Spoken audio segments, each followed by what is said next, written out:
Run your tongue across your teeth right now. You'll feel maybe 30 smooth surfaces, lightly polished by toothpaste, and a brush you used this morning. Maybe a filling or two, maybe a crown, probably nothing that hurts. For most of human history, that exact same act would have given you a completely different report. Worn down chewing surfaces, cracked enamel, abscesses, missing molars, probably at least one tooth in the wrong place doing the wrong job. Your ancestors used their teeth for things you have never used yours for. They paid a price for it, and the price is still on every skull we dig up. This is the story of what humans did with their teeth before the toothbrush, and what your teeth, even now, are still quietly trying to do.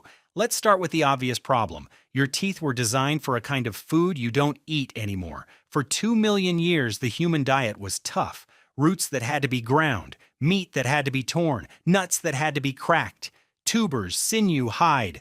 Almost everything that went into a prehistoric mouth required serious work to chew. Daniel Lieberman, an evolutionary biologist at Harvard, has estimated that the average hunter-gatherer chewed for 2 to 3 hours a day. The average modern adult chews for about 30 minutes. That kind of constant grinding has a specific effect on the skull. The jaw grows wide and powerful. The teeth wear down into smooth, flat platforms. The face is broad. The chin is strong. If you look at a Neanderthal jawbone, it is enormous compared to yours. There's a reason they needed it. Then we invented soft food, cooking, grinding, boiling, mashing, and almost overnight, in evolutionary terms, the human jaw started shrinking. This is where it gets uncomfortable. The jaw shrank. The teeth did not. Your mouth was built by a body that hadn't yet figured out that the food was going to get easier. So you, the modern human, are now walking around with a full set of teeth designed for a jaw that no longer exists. They don't fit.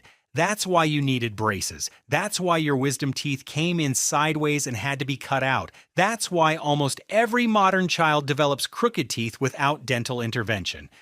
Crooked teeth are not a disease. They are a mismatch. Your skeleton is still trying to fit a hunter-gatherer mouth into a modern face, and there isn't room. And then there are the things your ancestors did with their teeth that you would never think to do. When you look at the front teeth of prehistoric humans, especially the upper incisors, you often see the same pattern. The teeth are worn down in a way that no diet can explain. They are scratched. They are notched. They are chipped at exactly the angle you'd expect if someone had been using them as tools. Because someone had. For most of human history, your front teeth were a third hand. You held leather in your teeth while you scraped it. You held sinew in your teeth while you twisted it into rope. You held a fish while you cleaned it, a piece of grass while you wove it, a child's hair while you braided it. Your hands were busy, your teeth weren't. Archaeologists have a name for the wear pattern this creates. They call it stuff held in teeth striations. They show up on Neanderthal skulls 200,000 years old.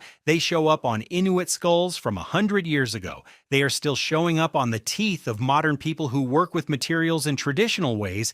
The angle of the scratches even tells us something startling. The marks are slightly different on right-handers and left-handers. We can tell from a 100,000-year-old skull which hand the person held the rope in. Their teeth held the other end. Then there is the part that really doesn't make sense until you see it. In 1998, archaeologists in Pakistan found something in a 9,000-year-old graveyard at a site called Mehrgarh. They found 11 teeth from 9 different people with neat round holes drilled into them. Drilled. With a tiny flint bit spinning on a stick drilled into the molars of living people, exactly the kind of holes a modern dentist would drill to fill a cavity.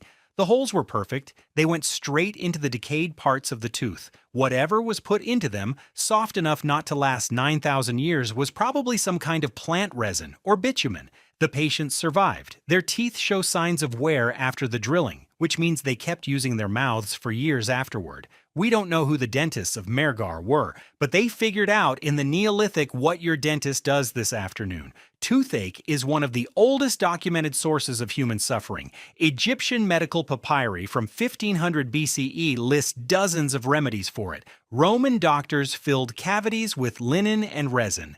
A 14,000-year-old skeleton from a site called Riparo Fradian in Italy shows a man whose decayed tooth was scraped clean with a flint blade, then packed with a substance researchers think was plant fiber and bitumen, the earliest known filling.